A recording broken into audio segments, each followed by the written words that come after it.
تحفظ دین کا کارواں رواں دواں، علماء کا ساتھ دو، آؤ سب کے سب یہاں۔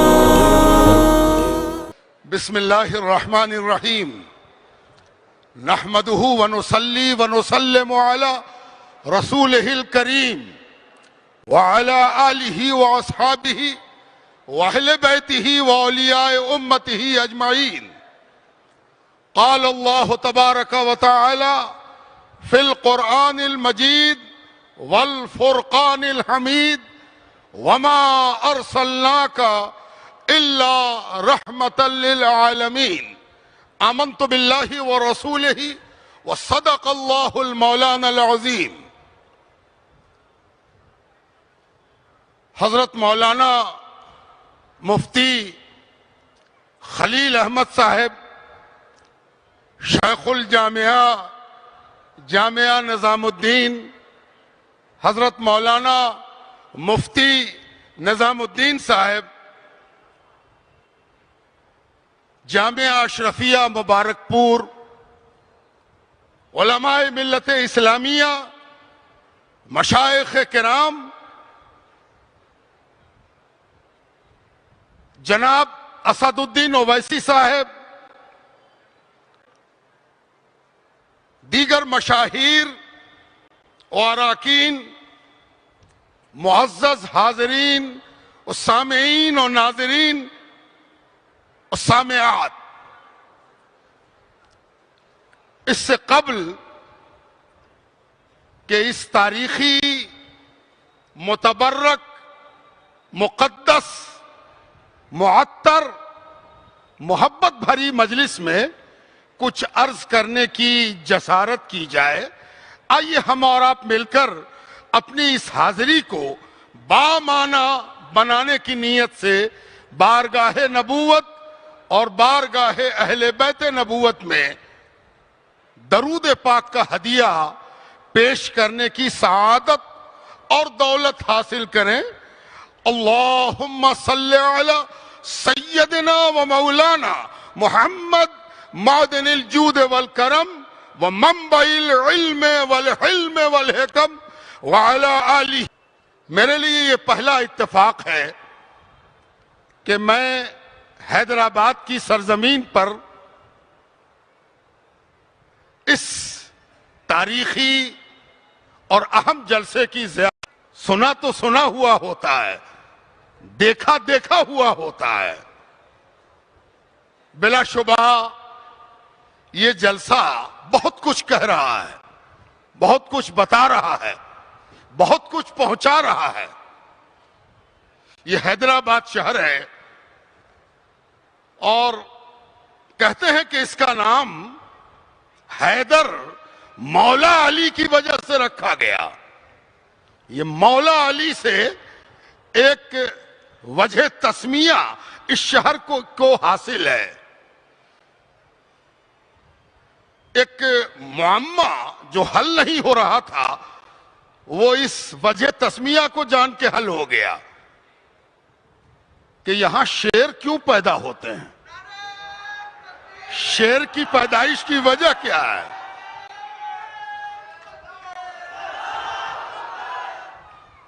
یہاں شیروں کی پیدائش کا کارن کیا ہے، کاؤز کیا ہے۔ میں بڑا حیران تھا کہ ایک شیر پیدا ہو تو پورے ملک میں اس کی گرج سنائی دے۔ یہاں تو ایسا لگتا ہے کہ شیروں کی باڑ ہے۔ ابھی جو ایک دروازہ کھولا گیا کہ کچھ لوگ آ کے اندر بیٹھ جائیں تو مجھے آنے والوں کو دیکھ کر انیس کا مصرع یاد آیا کہ دوڑا فرس نشیب میں آب آئے۔ جس طرح مولا امام حسین کا گھوڑا جب دوڑا تھا حق کہنے کے لیے، حق ثابت کرنے کے لیے، حق بیان کرنے کے لیے، تو وہ اس طرح دوڑا تھا جیسے پانی کی دھارا نشیب کی طرف بڑھے اور کس تیزی سے بڑھتی ہے اور نشیب کو پہچانتی ہے اور پانی نشیب کو بھر دیتا ہے۔ اسی طرح آپ کو آتے ہوئے جو دیکھا میں نے، تو میں نے دیکھا کہ آپ آ رہے ہو اور جگہ کو بھر رہے ہو، تو مجھے لگا یہ شیر اپنے مقصد کو پہچانتا ہے.